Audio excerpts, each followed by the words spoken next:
ఆచార్య కొండా లక్ష్మణ్ బాపూజీ తెలంగాణ మారుమూల గ్రామంలో వాంకిడ్ అనే గ్రామం, ఆసిఫాబాద్ నియోజకవర్గం, ఆదిలాబాద్ జిల్లా మట్టిలో మాణిక్యమై పుట్టిన మరి బడుగు బలహీన వర్గాల ముద్దు బిడ్డ, బహుజన బిడ్డ. మరి సామాజిక తెలంగాణ కోసం 96-97 సంవత్సరాల వయసులో కూడా నిండు చలిలో ఢిల్లీలో తెలంగాణ ఉద్యమం కోసం జీవం పోచి మరి తెలంగాణ ఉద్యమానికి మలిదశ తొలిదశ రాజకీయ పార్టీగా ఆనాడు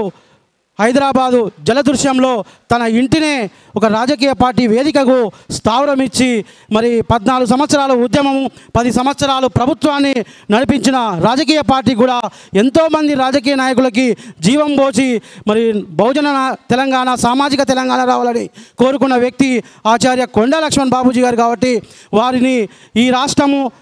ప్రభుత్వము తెలంగాణ జాతిపితగా గౌరవించుకుంటూ అందరము జూన్ 2వ తారీఖు నాడు రాష్ట్ర వ్యాప్తంగా అందరికీ బాపూజీ విగ్రహం దగ్గర సంపన్న వర్గాలు, సంపన్న ప్రజలు మరి తెలంగాణ జాతిపితగా గౌరవించుకుంటూ భారతరత్న అవార్డు కూడా కేంద్ర ప్రభుత్వం ఇప్పించుకుంటూ ముందుకెళ్లాలని కోరుకుంటూ ఇట్లాంటి చక్కటి కార్యక్రమాన్ని ఏర్పాటు చేసిన మన అన్న జ్ఞానేశ్వరన్న గారికి,